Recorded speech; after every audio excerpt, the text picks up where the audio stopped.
வணக்கம் ஃப்ரெண்ட்ஸ். இன்னைக்கு நம்ம இந்த வீடியோவில் என்ன பார்க்க போறோம் அப்படின்னா, டிரான்ஸ்ஃபர் ஆஃப் ப்ராப்பர்ட்டி ஆக்ட்ல இருக்கிற ரொம்ப ஒரு முக்கியமான டாக்டரின்ஸ்லாம் என்னென்ன அப்படிங்கிறத ரொம்ப தெளிவாக சிம்பிளாக பார்க்க போகிறோம். அதுக்கு முன்னாடி நீங்கள் ஒரு லா ஸ்டூடெண்ட் அப்படின்னா மறக்காம நம்ம சேனலை சப்ஸ்கிரைப் பண்ணிக்கோங்க. நம்ம சேனலில் தொடர்ந்து லா சப்ஜெக்ட் சம்மந்தப்பட்ட வீடியோஸ் அப்லோட் பண்ணிட்டு வரோம்.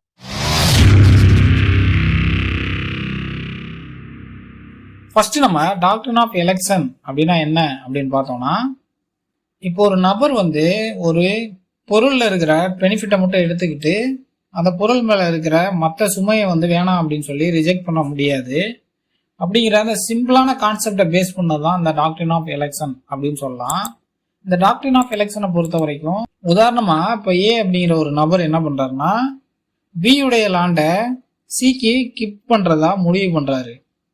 அதற்காக பி கிட்ட போய் அவர் என்ன சொல்றாரு அப்படின்னா, நீ உங்ககிட்ட இருக்கிற அந்த லேண்டை சிக்கு கொடுத்துட்டா அப்படின்னா நான் உனக்கு 5 லட்சம் ரூபாய் பணம் தர்றேன் அப்படின்னு ஒரு ஆஃபரை சொல்றாரு பி கிட்ட. இப்போ பி தான் ஆக்சுவலா அந்த இடத்தோட ஓனரா இருப்பாரு.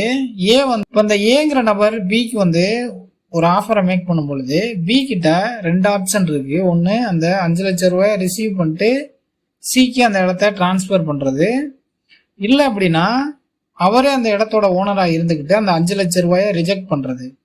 இதை தான் நம்ம டாக்டரின் ஆஃப் எலெக்ஷன் அப்படின்னு சொல்லுவோம். அதாவது ஏதாவது ஒன்று அவர் கம்பல்சரி சூஸ் பண்ணியே ஆகணும். இப்போ பிங்கிற நபர் அந்த 5 லட்சம் ரூபாயையும் வாங்கிக்கிட்டு அந்த இடத்தையும் டிரான்ஸ்ஃபர் பண்ணி தர முடியாது அப்படின்னு சொல்ல முடியாது. அதை தான் சிம்பிளா நம்ம புரிஞ்சுக்கலாம். இதுல 2 விஷயம் நம்ம கண்டிப்பா பண்ணியிருக்கணும். அதாவது அந்த டிரான்ஸ்ஃபரை நம்ம கன்ஃபார்ம் பண்ணோம் அப்படின்னா அந்த பெனிஃபிட்டை நம்ம அக்செப்ட் பண்ணியிருக்கணும். இல்லை அந்த டிரான்ஸ்ஃபரை நம்ம ரிஜெக்ட் பண்ணிட்டோம் அப்படின்னா அந்த பெனிஃபிட் நம்மளை விட்டு போயிடும். இந்த விஷயத்தை தான் டாக்டரின் ஆஃப் எலெக்ஷன் அப்படின்னு சொல்லுவோம். இதுல இருக்கிற முக்கியமான எலமெண்ட்ஸ்லாம் என்ன அப்படின்னா, நம்ம ஆல்ரெடி பார்த்த அந்த எக்ஸாம்பிள்ல இருக்கிற மாதிரி அந்த இடமானது பிக்கு சொந்தமானதா இருக்கும். ஏங்கிற ஒரு நபருக்கும் அந்த இடத்துக்கும் எந்த ஒரு சம்பந்தமும் இல்லை. ஆனா ஏங்கிற நபர் பி கிட்ட ஒரு ஆஃபரை ஒரு டிரான்ஸ்ஃபர் ரிக்வஸ்ட் கொடுப்பாரு. சிக்கு நீங்க அந்த இடத்த கொடுத்தீங்க அப்படின்னா நான் 5 லாக் ருபீஸ் தர்றேன் அப்படிங்கிற மாதிரி. இப்போ 3வது நபரிடம் இருந்து அந்த ஆஃபரானது சொல்லப்பட்டிருக்கணும் அப்படிங்கிறதான் இதுல முக்கியமான ஒரு எலமெண்டா இருக்கு. அடுத்ததா அப்படி அந்த டிரான்ஸ்ஃபர் சொல்லப்பட்டிருக்கும் பொழுது அந்த இடத்துக்கு உண்மையான ஓனருக்கு ஒரு பெனிஃபிட் அப்படிங்கிறது அந்த டிரான்ஸ்ஃபரை மேக் பண்ற நபர் சொல்லி இருக்கணும். 3வதா அந்த உண்மையான ஓனர், அந்த இடத்திற்கான ரியல் ஓனர் என்ன பண்ணிருக்கணும் அப்படின்னா 2ல ஏதாவது ஒன்று அவர் சூஸ் பண்ணியிருக்கணும். அதாவது அந்த பெனிஃபிட்டை அவர் ரிசீவ் பண்றாரு அப்படின்னா அந்த இடத்த டிரான்ஸ்ஃபர் பண்ணியிருக்கணும். இல்லை அந்த இடத்த அந்த டிரான்ஸ்ஃபரை அவர் ரிஜெக்ட் பண்றாரு அப்படின்னா அந்த பெனிஃபிட்டும் அவரை விட்டு போயிடும். அவர் அந்த பெனிஃபிட்டையும் ரிசீவ் பண்ணிட்டு அந்த இடத்தையும் டிரான்ஸ்ஃபர் பண்ண முடியாது அப்படிங்கிறத சொல்ல முடியாது. இதை தான் நம்ம டாக்டரின் ஆஃப் எலெக்ஷன் அப்படின்னு சொல்லுவோம். அடுத்ததா ஒரு முக்கியமான டாக்டரின் என்ன அப்படின்னு பார்த்தோம்னா டாக்டரின் ஆஃப் லிஸ் பெண்டன்ஸ் அப்படின்னு சொல்லலாம். இந்த டாக்டரின் ஆஃப் லிஸ் பெண்டன்ஸ் அப்படிங்கிறது என்னன்னா, இதுக்கோட சிம்பிள் மீனிங் என்னன்னு பார்த்தோம்னா, அந்த லிஸ் அப்படின்னா லா சூட் அப்படின்னு சொல்லலாம். அதாவது ஒரு கோர்ட்ல நம்ம ஃபைல் பண்ற அந்த கேஸை சொல்லலாம். பெண்டன்ஸ் அப்படிங்கிறது பெண்டிங்.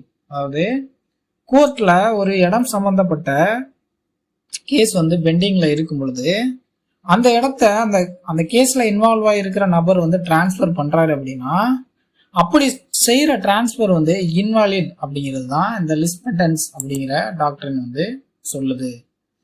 அதாவது transfer of property act section 52ல என்ன சொல்லியிருப்பாங்க அப்படின்னா, கோர்ட்ல ஒரு ப்ராப்பர்ட்டி சம்பந்தப்பட்ட கேஸ் நிலுவையில் இருக்கும் பொழுது அந்த ப்ராப்பர்ட்டிய எந்த ஒரு நபரும் விற்கவோ அல்லது டிரான்ஸ்ஃபர் பண்ணவோ முடியாது அப்படின்னு சொல்லியிருப்பாங்க. இங்க உதாரணமா ஏங்கிற ஒரு நபர் பியுடைய ஹவுஸ் என்னோடது அப்படிங்கிறத கோர்ட்ல கிளைம் பண்ணி ஒரு லா சூட் ஃபைல் பண்ணியிருப்பாரு. இப்போ அந்த பிங்கிற நபர் இந்த ஏங்கிற நபருக்கு தெரியாம அந்த ஹவுஸை 3வது நபருக்கு எழுதி கொடுத்துடுறாரு அப்படின்னா ஃபைனலா கோர்ட்ல இந்த வீடானது பிக்கு தான் சொந்தமானது அப்படின்னு ஒரு தீர்ப்பு வருது அப்படின்னா, இப்போ சிங்கிற நபர் அந்த வீட்டை ஆல்ரெடி வாங்கினதுனால அவர் நான் இந்த வீட்டை வாங்கிட்டேன் அப்படின்னு உரிமை கொண்டாட முடியாது. அப்படி செஞ்ச அந்த டிரான்ஸ்ஃபர் வந்து வாய்ட் அப்படிங்கிறத சொல்லியிருப்பாங்க. இந்த ரூல் வந்து எதற்காக அப்படின்னா, ஒரு ப்ராப்பர்ட்டி மேல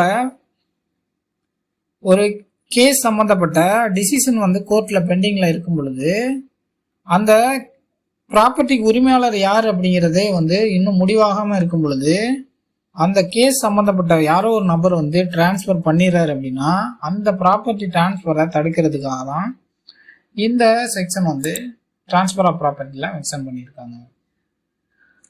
அடுத்ததா இருக்க ரொம்ப முக்கியமான ஒரு டாக்டரின் என்ன அப்படின்னு பார்த்தோம்னா டாக்டரின் ஆஃப் பார்ட் பர்ஃபார்மன்ஸ் அப்படின்னு சொல்லலாம். இந்த டாக்டரின் ஆஃப் பார்ட் பர்ஃபார்மன்ஸ் அப்படிங்கிறது transfer of property act section 53A வந்து சொல்லியிருப்பாங்க. இதை நம்ம சிம்பிளா அண்டர்ஸ்டாண்ட் பண்ணணும் அப்படின்னா, இப்போ ஏங்கிற நபர் வந்து பி கிட்ட ஒரு இடத்த வாங்குறதுக்கு அட்வான்ஸ் பணமா அந்த இடத்தோட மதிப்பு 10 லட்சம் இருக்கும் பொழுது அட்வான்ஸ் பணமா ஒரு 9 லட்சம் கொடுத்துட்றாரு. பியும் அதற்காக என்ன பண்ணிடுறாரு அப்படின்னா ஒரு அக்ரிமெண்ட்டை ஏ கிட்ட போட்டுறாரு.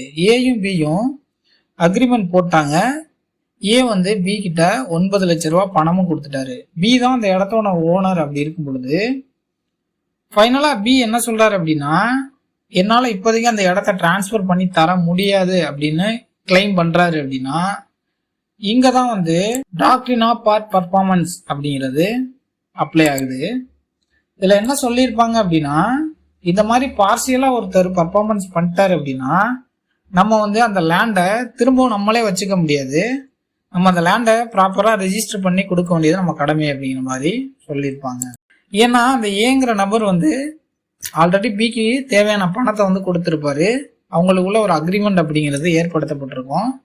அதனால அந்த ஏயை பாதுகாக்கிற விதமா இந்த டாக்டரின் வந்து அப்ளை ஆகும். இதுல முக்கியமான கண்டிஷன்ஸ்லாம் என்னென்ன இருக்கணும் அப்படின்னு பார்த்தோம்னா, ஒரு செல்லருக்கும் பையருக்கு இடையில ஒரு அக்ரிமெண்ட் வந்து ஏற்படுத்தப்பட்டிருக்கணும்.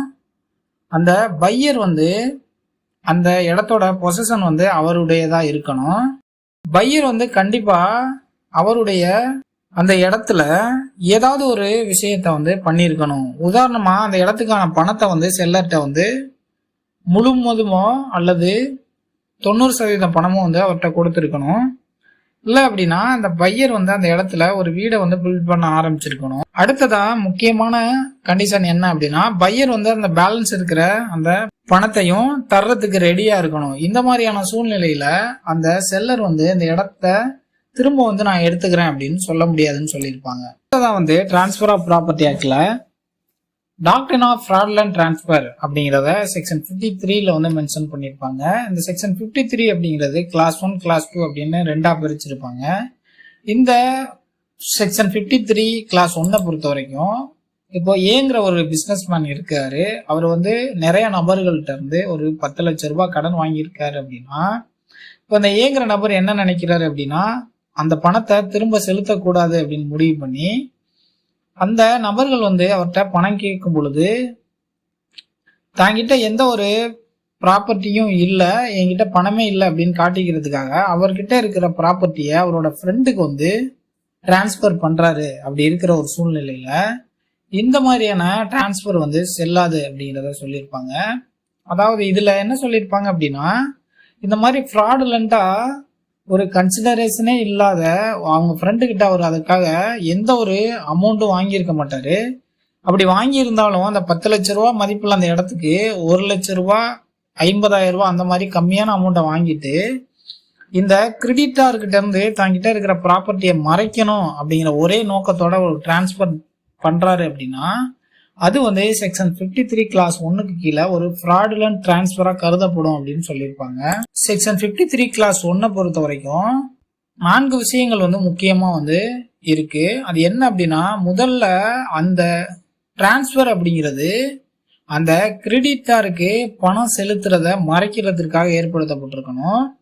இரண்டாவதா அப்படி பண்ற டிரான்ஸ்ஃபருக்கு தேவையான கன்சிடரேஷன் அப்படிங்கிறது இல்லாம இருந்திருக்கணும். அதாவது அந்த நபர் வந்து அவங்க ஃப்ரெண்டு கிட்ட இருந்து 10 லட்ச ரூபா மதிப்புள்ள ஒரு லேண்டை வெறும் 2,000 ரூபாய் 50,000 அப்படின்னு கம்மியான அமௌண்ட்டுக்கு டிரான்ஸ்ஃபர் பண்ணியிருக்கணும். அப்படி பண்ற அந்த டிரான்ஸ்ஃபர்ல மூணாவதா கண்டிஷன் என்னன்னா, ஒரு அவங்களோட இன்டென்ஷன் வந்து ஃப்ராடுலண்டா இருந்திருக்கணும் அப்படின்னு சொல்லியிருக்காங்க. அடுத்ததா 4வதா ஒரு முக்கியமான கண்டிஷன் என்ன அப்படின்னா, அப்படி பணம் கொடுத்த அந்த நபர்கள் வந்து இந்த மாதிரியான ஒரு டிரான்ஸ்ஃபர் நடந்திருக்கு அப்படிங்கிறத கோர்ட்ல வந்து சேலஞ்ச் பண்ணியிருக்கணும். இந்த 4 கண்டிஷனுமே ஃபுல்ஃபில் ஆனது அப்படின்னா அது செக்ஷன் 53 கிளாஸ் 1க்கு கீழே ஃப்ராட்லண்ட் டிரான்ஸ்ஃபரா கருதப்படும் அப்படிங்கிறத இந்த transfer of property act section 53 clause 1ல வந்து மென்ஷன் பண்ணியிருப்பாங்க. அடுத்ததா செக்ஷன் 53 கிளாஸ் 2ல என்ன சொல்லியிருப்பாங்க அப்படின்னா, ஏங்கிற ஒரு நபர் வந்து ஒரு இடத்த பிக்கு விற்கிறதுக்காக முடிவு பண்ணி பி கிட்ட வந்து பணத்தை வாங்கிடுறாரு அப்படின்னா, இப்போ ஏ என்ன பண்றாரு அப்படின்னா அதற்கான ஒரு அக்ரிமெண்ட்டையும் பிக்கு வந்து போட்டு கொடுத்துறாரு. ஆனா அந்த அக்ரிமெண்ட்டுக்கு அப்புறமா அந்த இடத்த ரெஜிஸ்டர் பண்ண போறதுக்கு முன்னாடி இந்த ஏ என்ன பண்றாருன்னா அதே இடத்த சீக்கிரட்டா யாருக்கும் தெரியாம அதிகமான பிரைஸுக்கு, அதாவது பி கிட்ட என்ன அமௌண்ட் தரேன்னு சொல்லி அக்ரிமெண்ட் போட்டாரோ அதை விட 3-4 மடங்கு அதிகமான பிரைஸுக்கு ஒரு டிரான்ஸ்பரை நடத்துறாரு சிங்கிற ஒரு நபர்கிட்ட. அப்படி இருக்கும் பொழுது அந்த லேண்ட் வந்து சிஏ மேல ரெஜிஸ்டர் ஆயிருந்தாலுமே இந்த மாதிரியான டிரான்ஸ்பர் வந்து ஃப்ராடுலண்ட் டிரான்ஸ்பரா கருதப்படும் அப்படின்னு transfer of property act section 53 clause 2ல வந்து மென்ஷன் பண்ணியிருப்பாங்க. ஆக்சுவலா இங்க என்ன நடந்திருக்கும் அப்படின்னா, இந்த ஏங்கிற நபர் வந்து ஒரு டிரான்ஸ்பர் பண்றதா ஆல்ரெடி அக்ரிமெண்ட் போட்டுட்டு பிஏ ஏமாத்துற மாதிரி ஒரு ஃப்ராடுலண்டா 3வது நபருக்கு இல்ல அவரோட ஃப்ரெண்டுக்கே வந்து அதே இடத்த அதிகமான பிரைஸுக்கு விற்கிற மாதிரி ஒரு ஃபேக்கா வந்து ஒரு சேல் டீட் கிரியேட் பண்ணி அந்த இடத்த டிரான்ஸ்ஃபர் பண்ணியிருப்பாரு. இந்த மாதிரியான டிரான்ஸ்ஃபர் வந்து ஆல்ரெடி வாங்கணும் அப்படின்னு முடிவு பண்ணி இருக்கிற அந்த பையரை வந்து ஏமாத்துற மாதிரி இருக்கிறதுனால இது வந்து ஒரு ஃப்ராடுலண்ட் டிரான்ஸ்ஃபர் அப்படிங்கிறத தெளிவா வந்து இந்த transfer of property act section 53 clause 2ல வந்து மென்ஷன் பண்ணியிருப்பாங்க. பொதுவாக வந்து செக்ஷன் 53 ஃப்ராடுலண்ட் டிரான்ஸ்ஃபர் அப்படிங்கிறது ஒரு நபர் வந்து ஃப்ராடுலண்டா எந்த ஒரு டிரான்ஸ்ஃபரும் பண்ணிடக்கூடாது அப்படிங்கிறத அதை ப்ரொடெக்ட் பண்ற மாதிரியான ஒரு செக்ஷன் அப்படிங்கிறத நம்ம தெரிஞ்சுக்கலாம். இது போல இன்னும் பல வீடியோக்கள் நம்ம சேனல்ல இருக்கு. தொடர்ந்து வாட்ச் பண்ணுங்க. தேங்க்யூ ஃபார் வாட்சிங். Have a great day.